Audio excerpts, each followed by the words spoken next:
প্রযুক্তি দুনিয়ার পেছনের খবর আর জটিল সব বিষয়ের ব্যবচ্ছেদ নিয়ে আমাদের আজকের এই গভীর বিশ্লেষণে স্বাগত। আজকের জন্য আমাদের সামনে এমন একটা টপিক আছে যাকে রীতিমতো একটি নতুন যুগের সূচনা বলা হচ্ছে। একদম। দীর্ঘ একটা অপেক্ষা, অসংখ্য আপডেট আর বিশাল একটা কমিউনিটির প্রত্যাশার পর ফাইনালি একটা বড় ঘোষণা এসেছে। হ্যাঁ, আর সেই ঘোষণাটা হলো আগামী 2 দিনের মধ্যেই উন্মোচিত হতে যাচ্ছে মাইটিয়ার ইউনিভার্স পিকিউসি টেস্টনেট মাইটিয়ার ইউনিভার্স পিকিউসি টেস্টনেট। ঠিক। প্রজেক্টের সাথে যারা যুক্ত তাদের দাবি হলো এটা এমন একটা অধ্যায়ের সূচনা যেখানে প্রযুক্তি, নিরাপত্তা, সম্প্রদায় আর ভবিষ্যৎ এই সবকিছু এসে এক বিন্দুতে মিলবে। বিশাল একটা দাবি, আর এই দাবির পেছনে সত্যতা যাচাই করার জন্যই আজকের এই ডিপ ডাইভে আমাদের টেবিলে বেশ কিছু বৈচিত্র্যময় সোর্স রয়েছে। হ্যাঁ, একদিকে যেমন আছে কোয়ান্টাম পরবর্তী ক্রিপ্টোগ্রাফি বা পিকিউসি নিয়ে উইকিপিডিয়ার অত্যন্ত বিশদ বৈজ্ঞানিক ডেটা, আবার অন্যদিকে আছে ইউটিউবে প্রকাশিত তাদের অফিসিয়াল টেস্টনেট লঞ্চের গাইড। ঠিক তাই। এর পাশাপাশি সাধারণ ব্যবহারিকদের আসল অভিজ্ঞতা বোঝার জন্য আমরা গুগল প্লে স্টোরের ডেটা এবং গ্রিডিং সফটের মতো থার্ড পার্টি প্ল্যাটফর্ম থেকে নেওয়া সিকিউরিটি রিভিউগুলো গভীরভাবে যাচাই করব। তাহলে আমাদের আজকের মূল মিশনটা পরিষ্কার। মাইটিয়ার ইউনিভার্সের এই নতুন টেস্টনেটের খুঁটিনাটি দিকগুলো উন্মোচন করা, এর পেছনে থাকা জটিল বিজ্ঞানকে ডিকোড করা এবং বর্তমান ডেটার ভিত্তিতে প্ল্যাটফর্মটির বাস্তব একটা চিত্র দাঁড় করানো। তো চলুন একেবারে গ্রাউন্ড জিরো থেকে শুরু করা যাক। হ্যাঁ, মাইটিয়ার ইউনিভার্সের পিকিউসি টেস্টনেটের এই যে ঘোষণা, এটা কি শুধু একটা সাধারণ সফটওয়্যার আপডেট হিসেবে দেখার আসলে কোনো সুযোগ নেই। আগামী 2 দিনের মধ্যেই এটা লাইভ হচ্ছে, কিন্তু শুরুতেই যে বিষয়টা একটু খটকা লাগার মতো তা হলো এর অ্যাক্সেস যোগ্যতা। তারা জানাচ্ছে যে প্রাথমিকভাবে এই টেস্টনেটটি শুধু ওয়েব সংস্করণ এবং উইন্ডোজ সংস্করণ হিসেবে আসছে। ব্রাউজার আর পিসি বা ল্যাপটপ থেকে সরাসরি ব্যবহার করা যাবে, কিন্তু আজকের দিনে যেখানে সবকিছুর মূলে রয়েছে স্মার্টফোন, সেখানে আপাতত কোনো মোবাইল অ্যাপ হিসাবে এই সুবিধাগুলো পাওয়া যাচ্ছে না। হ্যাঁ, তারা বলছে ভবিষ্যতের জন্য এটা তাদের পরিকল্পনায় রয়েছে। তবে এই কৌশলটা কিন্তু যে কোনো ব্লকচেইন বা ক্রিপ্টোগ্রাফিক টেস্টনেটের ক্ষেত্রে বেশ সাধারণ একটা প্র্যাকটিস। সাধারণ প্র্যাকটিস কেন? কারণ মোবাইল অ্যাপ ডেভেলপমেন্ট এবং অপারেটিং সিস্টেমগুলোর নিজস্ব সিকিউরিটি লেয়ার পার হয়ে একটা পরীক্ষামূলক নেটওয়ার্ক চালানো বেশ সময় সাপেক্ষ। ওয়েবে বা উইন্ডোজে ডেভেলপাররা খুব দ্রুত বাগ ফিক্স করতে পারেন।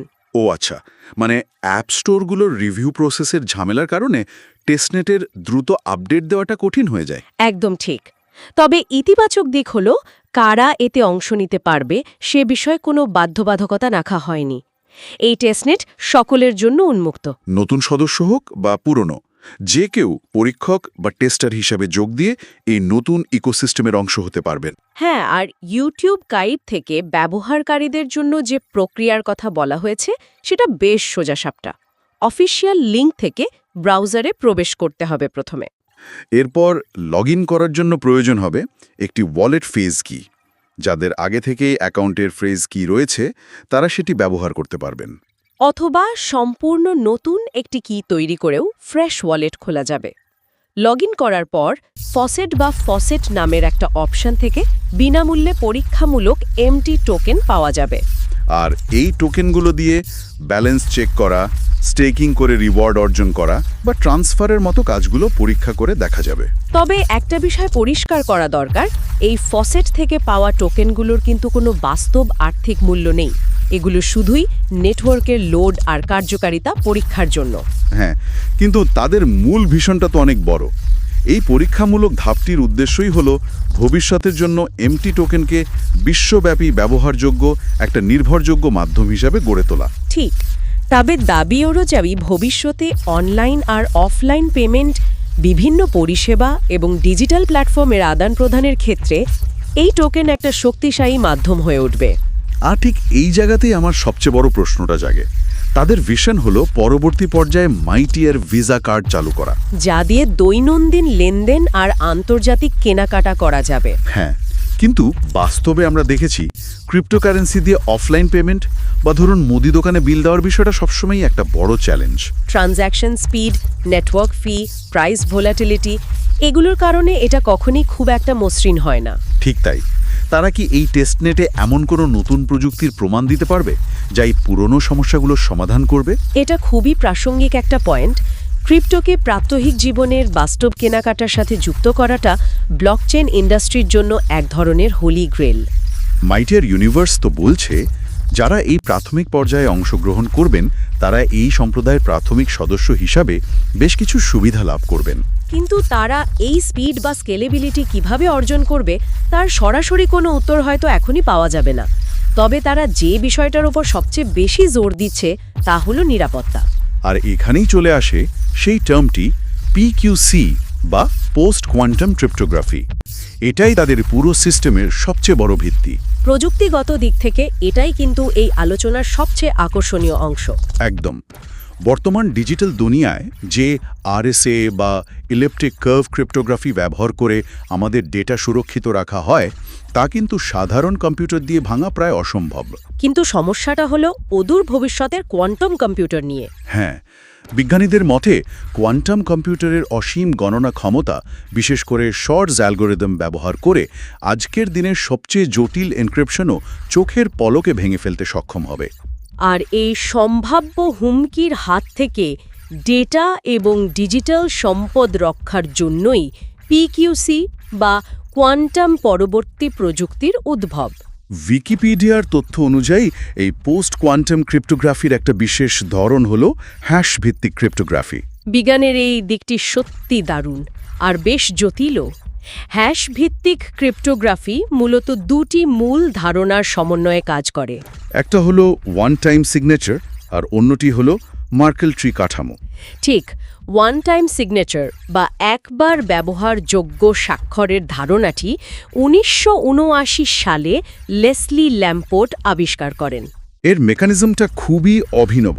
ধরুন একটা চাবি বা কি দিয়ে কোনো মেসেজ নিরাপদে সাইন করা হলো।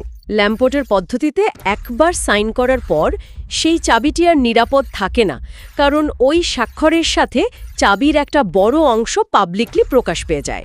কিন্তু এখানেই তো সবচেয়ে বড় কনফিউশন। একটা মেসেজ সাইন করলেই যদি চাবির অংশ প্রকাশ পেয়ে যায় আর চাবিটা বাতিল হয়ে যায়, তাহলে তো এটা কোনোভাবেই প্র্যাকটিক্যাল হতে পারে না। কেন মনে হচ্ছে এমন? কারণ বর্তমান ডিজিটাল লেনদেনে তো একটা অ্যাকাউন্ট থেকে হাজার হাজার বার স্বাক্ষর করতে হয়। প্রতিবার লেনদেনের জন্য যদি নতুন চাবি জেনারেট করতে হয়, তাহলে তো বিশাল বড় একটা ঝামেলার সৃষ্টি হবে। ল্যাম্পোর্টের এই কনসেপ্টকে তারা বাস্তবে রূপ দিচ্ছে কিভাবে? ল্যাম্পোর্টের ওই মূল ধারণার উপর ভিত্তি করে পরে আরও বেশ কিছু উন্নত সংস্করণ তৈরি হয়, যার মধ্যে সবচেয়ে বিখ্যাত হল উইন্টারনেট স্কিম। আচ্ছা। ল্যাম্পোর্ট স্কিমে যেখানে প্রতিটি বিটের জন্য আলাদা চাবির অংশ লাগত, উইন্টারনেট স্কিমে একসাথে অনেকগুলো বিট সাইন করা সম্ভব হয়। এর ফলে স্বাক্ষরের আকার অনেক ছোট হয়ে আসে। কিন্তু উইন্টারনেটস ব্যবহার করলেও চাবি তো সেই একবারই ব্যবহার করা যাচ্ছে, তাই না? ঠিক ধরেছেন। অসংখ্য চাবি ম্যানেজ করার এই বিশাল সমস্যার সমাধান হিসেবে ক্রিপ্টোগ্রাফিতে আসে মার্কেল ট্রি বা মার্কেল ট্রির ধারণা। মার্কেল ট্রির কনসেপ্টটা আসলেই খুব ইন্টারেস্টিং। অসংখ্য ওয়ান টাইম কিকে একসাথে ম্যানেজ করার জন্য একটা ট্রি বা গাছের মতো হায়ারার্কিক্যাল কাঠামো তৈরি করা হয়। গাছের একদম নিচের দিকে যে পাতাগুলো থাকে, ক্রিপ্টোগ্রাফির ভাষায় সেগুলো হলো এক একটি ওয়ান টাইম কি। এরপর দুটি পাতার ডেটাকে হ্যাশ করে ওপরের একটা নোট তৈরি করা হয়। এভাবে ক্রমান্বয়ে হ্যাশ করতে করতে গাছের একেবারে চূড়ায় একটা মাত্র নোট তৈরি হয়, যাকে বলা হয় গ্লোবাল পাবলিক কি। আর মজার ব্যাপার হলো এটি সাধারণত মাত্র ৩২ বাইটের একটা ছোট ডেটা। ওয়াও, মাত্র 32 বাইট। হ্যাঁ, আর এর সবচেয়ে বড় সুবিধা হলো যখন নেটওয়ার্কে কোনো স্বাক্ষর যাচাই করার প্রয়োজন হয়, তখন পুরো ডেটাবেস বা গাছের সব পাতা চেক করার কোনো দরকার নেই। ওই 32 বাইটের গ্লোবাল পাবলিক কি থেকে শুরু করে নির্দিষ্ট ওয়ান টাইম কি পর্যন্ত শুধুমাত্র একটা নির্দিষ্ট পথ, যাকে অথেন্টিকেশন প্যাথ বলা হয়, সেটি চেক করেই ভেরিফাই করা যায় যে স্বাক্ষরটি আসল কিনা। এর ফলে প্রসেসিং স্পিড অনেক বেড়ে যায়। কিন্তু এখানেও তো একটা বড় ধরনের ট্রেড অফ রয়ে গেছে। উইকিপিডিয়ার তথ্য বলছে এই প্রযুক্তির দুটি ভিন্ন রূপ রয়েছে, স্টেটফুল এবং স্টেটলেস। হ্যাঁ, স্টেটফুল স্কিম যেমন XMSS এবং LMS, এগুলো ২০২০ সালে American national institute of standards and technology বা নিস্ট দ্বারা মানক হিসেবে স্বীকৃতি পেয়েছিল। স্টেটফুল হওয়ার মানে হল সিস্টেমকে বা ব্যবহারকারীকে একটা নিখুঁত রেকর্ড বা হিসেব রাখতে হয় যে গাছের কোন পাতাগুলো বা কোন চাবিগুলো ইতোমধ্যে ব্যবহার করা হয়ে গেছে। এবং এটাই স্টেটফুল স্কিমের সবচেয়ে বড় দুর্বলতা। ধরুন কোনো কারণে ডেটাবেস ক্র্যাশ করল বা ব্যাকআপ নিতে ভুল হলো এবং ভুল করে একই চাবি দুবার ব্যবহার হয়ে গেল। তাহলে তো পুরো নিরাপত্তা ব্যবস্থা তাসের ঘরের মতো ধসে পড়তে পারে। একদম। কোয়ান্টাম কম্পিউটার লাগবে না, সাধারণ হ্যাকাররাই তখন সেই অ্যাকাউন্টের নিয়ন্ত্রণ নিয়ে নিতে পারবে। এই হিসেব রাখার ঝুঁকিটা এতই বড় যে বিজ্ঞানীরা স্টেটফুল স্কিমের উপর পুরোপুরি ভরসা করতে পারছিলেন না, আর সেই কারণে স্টেটলেস স্কিম নিয়ে কাজ শুরু হয়। হ্যাঁ, যেমন স্ফিংস প্লাস স্কিম। দীর্ঘ 4 বছরের গবেষণার পর 2024 সালে একে SLH-DSA নামে মানক করা হয়। ব্যবহার হয়েছে তার কোনো রেকর্ড রাখার প্রয়োজন নেই। সিস্টেম নিজেই র্যান্ডমাইজেশনের মাধ্যমে সব সামলে নেয়। ফলে চাবি দুবার ব্যবহার হওয়ার কোনো ঝুঁকি থাকে না। এটা তো ব্যবহারকারী এবং ডেভেলপার উভয়ের জন্যই দারুণ একটা খবর। কিন্তু সমস্যাটা অন্য জায়গায়। স্টেটলেস হলে তো এর সিগনেচার বা স্বাক্ষরের আকার স্টেটফুল স্কিমের তুলনায় অনেক বড় হয়ে যায়। একেবারে পয়েন্টে হিট করেছেন। স্টেটলেস স্কিমে সিগনেচার সাইজ অনেক সময় কয়েক কিলোবাইট পর্যন্ত হতে পারে, যা সাধারণ ক্রিপ্টোগ্রাফির তুলনায় বহুগুণ বড়। এখন চিন্তা করে দেখুন, একটা ব্লকচেনে প্রতিদিন লাখ লাখ লেনদেন হয়। প্রতিটি লেনদেনের সিগনেচার সাইজ যদি এত বড় হয়, তাহলে পুরো ব্লকচেন নেটওয়ার্ক তো ডেটার ভারে এমনিতেই স্লো হয়ে যাবে। ডেটা স্টোরেজ এবং নেটওয়ার্ক ব্যান্ডউইথের ওপর এটা বিশাল একটা চাপ।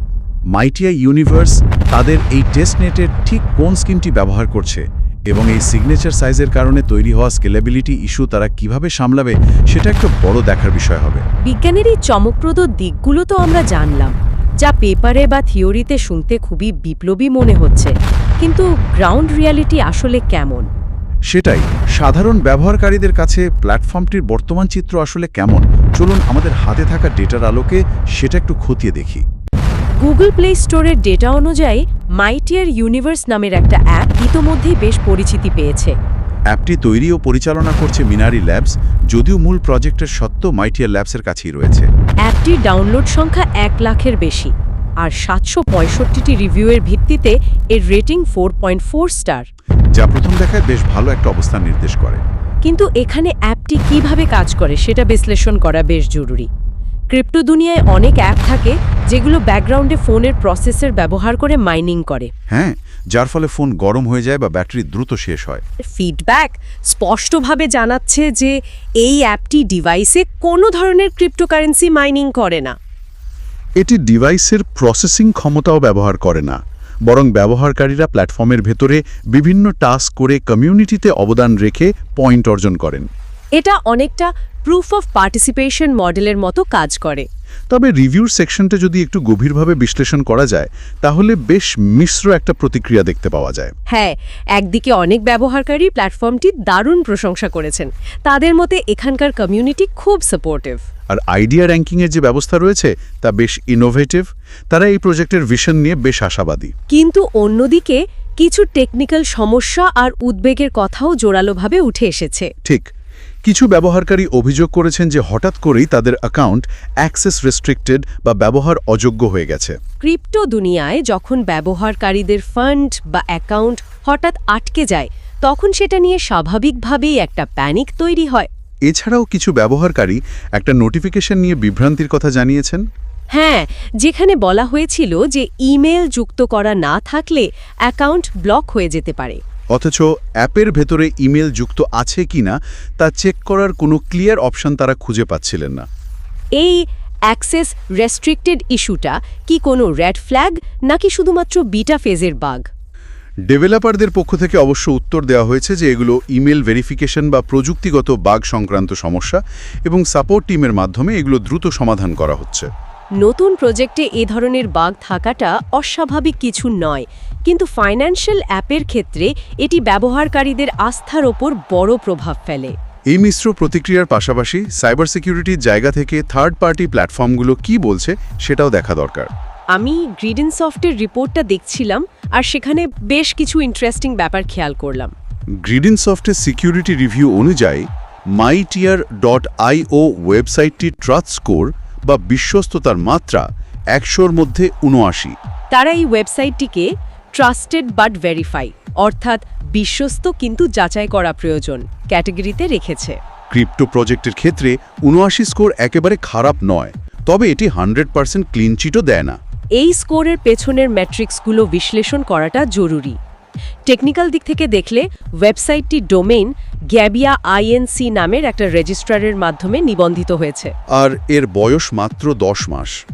ক্রিপ্টো এবং ব্লকচেনের মতো ইন্ডাস্ট্রিতে যেখানে প্রতিদিন নতুন নতুন স্ক্যাম প্রজেক্ট তৈরি হয় আর হারিয়ে যায়, সেখানে 10 মাস বয়সী একটা ডোমেন খুব স্বাভাবিকভাবেই সাইবার সিকিউরিটি অ্যালগরিদমগুলোতে কিছুটা সতর্কতা তৈরি করে।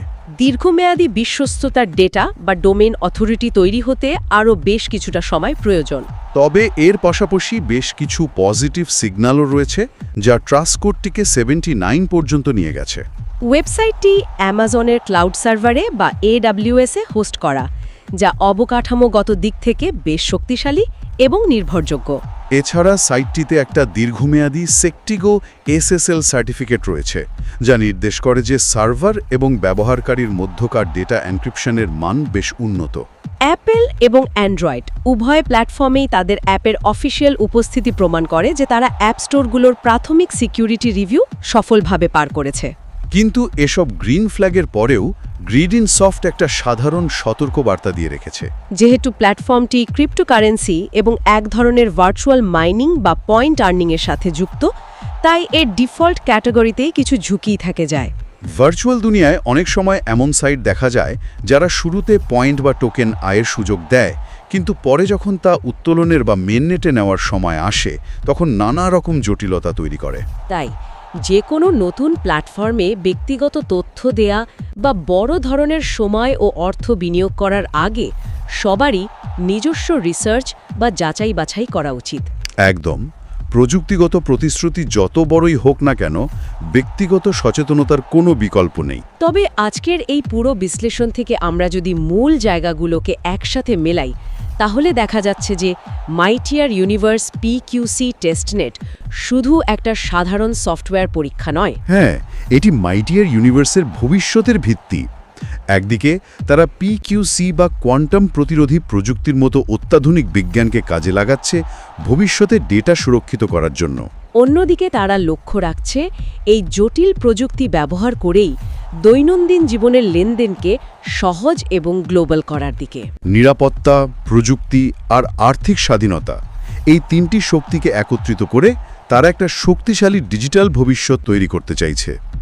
এই টেস্টনেটটি সফল হলে তা সত্যি ব্লকচেন এবং ডিজিটাল নিরাপত্তার ক্ষেত্রে একটা বিশাল মাইলফলক হতে পারে। তাহলে আজকের এই আলোচনার সারমর্ম আসলে কি দাঁড়ালো? একদিকে কোয়ান্টামের মতো অকল্পনীয় ক্ষমতার কম্পিউটার, যা আমাদের ডিজিটাল জীবনের সব গোপন দেয়াল ভেঙে দিতে প্রস্তুত। আর অন্যদিকে তাকে ঠেকানোর জন্য হ্যাশ ভিত্তিক ক্রিপ্টোগ্রাফি, মার্কল ট্রি এবং স্টেটলেস সিগনেচারের মতো জটিল সব অ্যালগোরিদমের দেয়াল। মাইটিয়ার ইউনিভার্সের এই টেস্টনেটটি প্রমাণ করতে চায় যে তারা ভবিষ্যতের এই অদৃশ্য যুদ্ধের জন্য পুরোপুরি প্রস্তুত। আর এখানেই সবার ভেবে দেখার মতো সবচেয়ে বড় প্রশ্নটি তৈরি হয়। যখন কোয়ান্টাম কম্পিউটার আমাদের বর্তমান নিরাপত্তার সব দেয়াল ভেঙে দেওয়ার মতো বিশাল ক্ষমতা অর্জন করবে, তখন এই হ্যাশ ভিত্তিক ক্রিপ্টোগ্রাফি হবে আমাদের ডিজিটাল অস্তিত্ব রক্ষার প্রধান ঢাল। কিন্তু ভবিষ্যতে দৈনন্দিন ডিজিটাল লেনদেনে, ধরুন মুদি দোকানে বিল দেওয়া বা বন্ধুকে টাকা পাঠানো, এই সাধারণ কাজগুলোতে কি সাধারণ মানুষকেও স্টেটফুল বা স্টেটলেস ক্রিপ্টোগ্রাফির জটিল চাবিগুলোর হিসেব রাখতে হবে? নাকি মাইটিয়ারের মতো প্ল্যাটফর্মগুলো এই বিশাল এবং জটিল প্রযুক্তিগত পরিবর্তনকে সাধারণ ব্যবহারকারীদের চোখের আড়ালে রেখে একদম সহজ এবং মসৃণ একটা দৈনন্দিন অভিজ্ঞতায় পরিণত করতে সক্ষম হবে? অসাধারণ একটা প্রশ্ন। প্রযুক্তির আসল সার্থকতা তো সেখানেই, যেখানে তা কাজ করে জাদুর মতো, কিন্তু ব্যবহারকারীকে তার পেছনের জটিল বিজ্ঞান নিয়ে একটু মাথা ঘামাতে হয় না। ভবিষ্যতের ডিজিটাল নিরাপত্তা এবং ব্যবহারিকের অভিজ্ঞতার এই মেলবন্ধন আসলেই কিভাবে ঘটে, এবং মাইটিয়ার ইউনিভার্স তাদের এই টেস্টনেটের মাধ্যমে সেই জাদুটুকু দেখাতে পারে কিনা, তা দেখার অপেক্ষায় থাকলাম আমরা সবাই। আজকের এই আয়োজন আমরা এখানেই শেষ করছি। প্রযুক্তি, ভবিষ্যৎ এবং এরকম আরও অনেক চমকপ্রদ বিষয়ের বিশ্লেষণ নিয়ে আবারও কথা হবে। জানার এই আগ্রহ বজায় থাকুক সবার। বিদায়। ধন্যবাদ আপনাদের সকলকে। যদি আপনারা এই প্ল্যাটফর্মে যুক্ত হতে চান তাহলে ডেসক্রিপশন বক্সে লিংক দেয়া থাকবে। আরও বিস্তারিত জানার জন্য অবশ্যই টেলিগ্রাফ চ্যানেলে, হোয়াটসঅ্যাপ চ্যানেলে যুক্ত হবেন।